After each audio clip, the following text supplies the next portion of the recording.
कहानी जंगल का नया राजा। क्या होता है जब किसी घर का कोई मुखिया ना हो। जंगल का भी कुछ ऐसा ही हाल था। ताकत, खूबसूरती और अक्ल की इस लड़ाई में जंगल हर दिन टूट रहा था। लेकिन फिर बुलाई गई जंगल की सबसे बड़ी सभा, एक राजा चुनने के लिए। 4 दावेदार, लेकिन राजा बना वो जिसे बनना ही नहीं चाहिए था। एक घने जंगल में सभी पक्षी परेशान थे क्योंकि उनका कोई राजा नहीं था। रोज के झगड़ों से तंग आकर सबने एक राजा चुनने के लिए सभा बुलाई। मोर ने कहा, दोस्तों, राजा को सुंदर होना चाहिए और मुझसे सुंदर कोई नहीं। बाज ने कहा, खूबसूरती नहीं, ताकत चाहिए। मैं आसमान का राजा हूँ, दुश्मन को सोचने का मौका भी नहीं दूंगा। तोते ने कहा, अरे रुको, राजा को दिमाग वाला होना चाहिए। मैं इंसानों की भाषा बोलकर उनकी हर चाल तुम्हें पहले ही बता दूंगा। तभी सन्नाटे को चीरती हुई एक गंभीर आवाज आई। वो उल्लू था। उल्लू ने कहा, मित्रों, मैं रात के अंधेरे में देख सकता हूँ। जब तुम सब सोते हो, मैं जागकर तुम्हारी रखवाली करूंगा। यह सुनकर सभी पक्षी बहुत प्रभावित हुए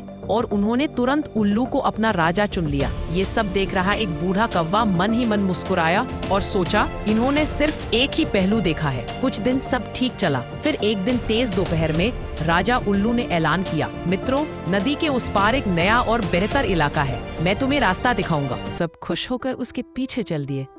वे एक उफनती हुई नदी के किनारे पहुंचे। पानी का बहाव बहुत तेज था। एक चिड़िया ने कहा, राजा साहब, ये नदी तो बहुत खतरनाक लग रही है। तेज धूप के कारण उल्लू को कुछ भी साफ दिखाई नहीं दे रहा था। लेकिन अपना रौद दिखाने के लिए उल्लू ने कहा, घबराओ मत, मैं तुम्हारा राजा हूँ, मुझ पर भरोसा रखो, मेरे पीछे पीछे आओ। ये सुनकर बाकी पक्षी सोचने लगे, वाह, हमारा राजा कितना निडर और साहसी है। यह कहकर जैसे ही उल्लू ने नदी में पैर रखा, तेज बहाव उसे अपने साथ खींच ले गया। वो पानी में गोते खाने लगा और चिल्लाया, बचाओ, मैं डूब रहा हूँ।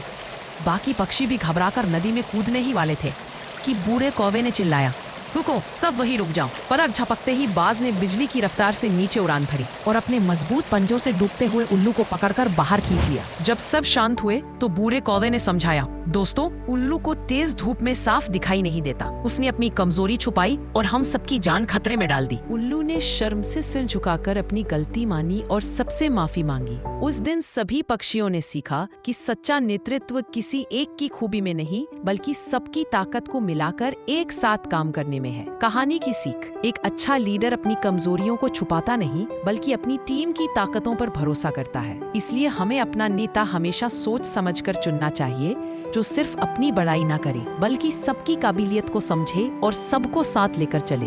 एकता में ही असली बल है।